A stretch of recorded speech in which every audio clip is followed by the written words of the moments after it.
हमेशा के लिए प्रेरित करता रहेगा।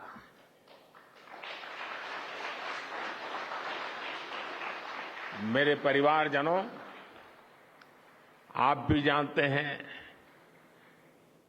कि स्पेस सेक्टर का जो सामर्थ्य है वो सैटेलाइट लॉन्च करने या अंतरिक्ष की खोज से कहीं ज्यादा बड़ा है। स्पेस सेक्टर की एक बहुत बड़ी ताकत है जो मैं देखता हूं, वो है ईज ऑफ लिविंग और ईज ऑफ गवर्नेंस। आज देश में स्पेस एप्लीकेशंस को गवर्नेंस के हर पहलू से जोड़ने की दिशा में बहुत बड़ा काम हुआ है। आप लोगों ने जब मुझे प्रधानमंत्री के रूप में काम का दायित्व दिया तो प्रधानमंत्री बनने के बाद मैंने भारत सरकार के जॉइंट सेक्रेटरी लेवल के ऑफिसर्स की स्पेस साइंटिस्ट के साथ एक वर्कशॉप करवाई थी और इसका मकसद ये था कि गवर्नेंस में, शासन व्यवस्था में ट्रांसपेरेंसी लाने में स्पेस सेक्टर की ताकत का ज्यादा से ज्यादा इस्तेमाल कैसे करें। तब किरण जी शायद हम लोगों के साथ काम करते थे। इसी का नतीजा था जब देश ने स्वच्छ भारत अभियान शुरू किया, शौचालयों का निर्माण शुरू किया, करोड़ों घरों को बनाने का अभियान चलाया, तो इन सब के मॉनिटरिंग के लिए, उसकी प्रगति के लिए स्पेस साइंस ने बहुत मदद की। आज देश में दूर दराज के इलाके में एजुकेशन, कम्युनिकेशन और हेल्थ सर्विसेज पहुंचाने में स्पेस सेक्टर की बहुत बड़ी भूमिका है। इन दिनों आजादी के अमृत महोत्सव के निमित्त जो जिले जिले में अमृत सरोवर बन रहे हैं, उसका भी टैगिंग, उसकी भी मॉनिटरिंग स्पेस के द्वारा ही हो रही है। बिना स्पेस टेक्नोलॉजी के हम टेलीमेडिसिन और टेली एजुकेशन की कल्पना तक नहीं कर सकते। स्पेस साइंस ने देश के रिसोर्सेज के ऑप्टिमम यूटिलाइजेशन में भी बहुत मदद की है।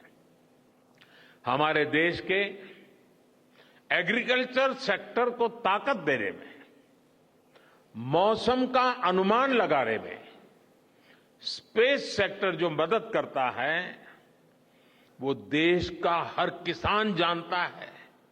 आज वो देख लेता है अपने मोबाइल पर अगले सप्ताह मौसम का क्या हाल है। देश के करोड़ों मछुआरों को आज नाविक सिस्टम से जो सटीक जानकारी मिल रही है वो भी आप ही की देन है। आज जब देश में बाढ़ आती है, कोई प्राकृतिक आपदा आती है, भूकंप आता है, तो हालात की गंभीरता का पता लगाने में आप सबसे पहले आगे आते हैं। जब साइक्लोन आता है तो हमारी सैटेलाइट्स उसका सारा रूट बताती है, सारी टाइमिंग बताती है और लोगों की जान भी बचती है, संपत्ति भी बचती है। और सिर्फ साइक्लोन के कारण जो संपत्ति बचती है ना, उसका अगर जोड़ लगा दें तो आज स्पेस का जो खर्चा है उससे वो ज्यादा हो जाता था।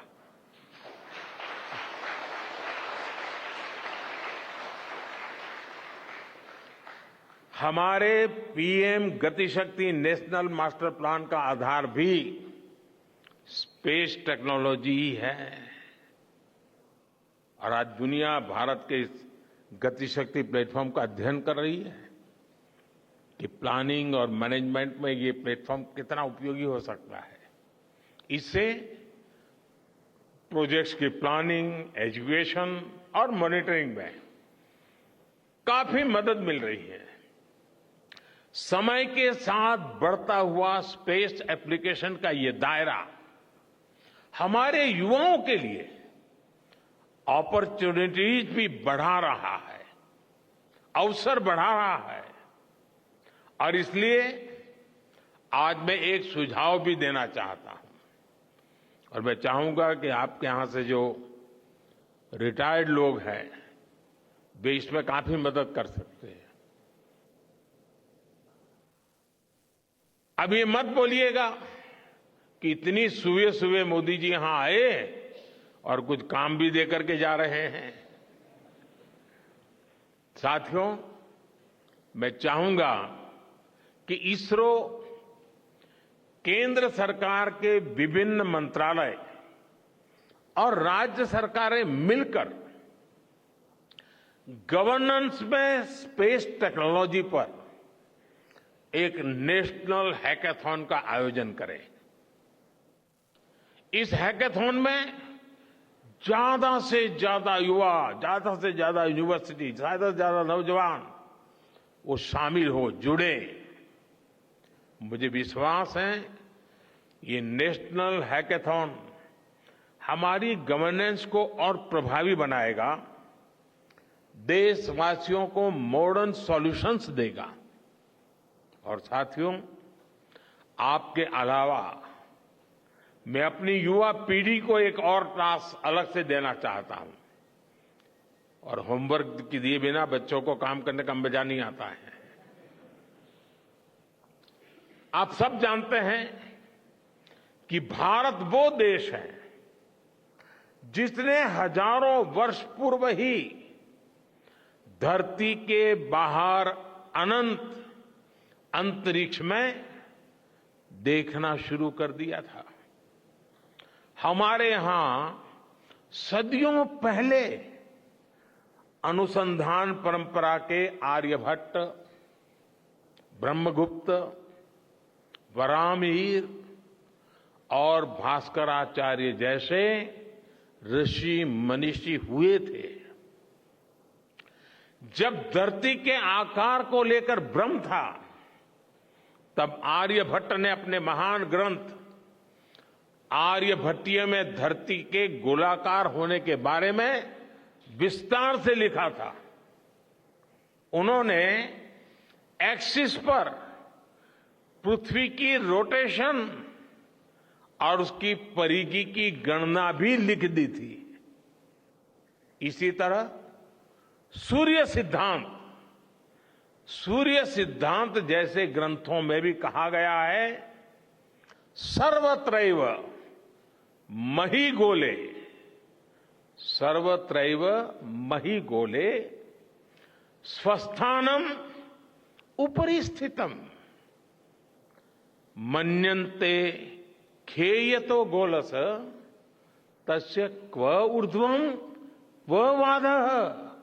अर्थात पृथ्वी पर कुछ लोग अपनी जगह को सबसे ऊपर मानते हैं, लेकिन ये गोलाकार पृथ्वी तो आकाश में स्थित है, उसमें ऊपर और नीचे क्या हो सकता है, ये उस समय लिखा गया था।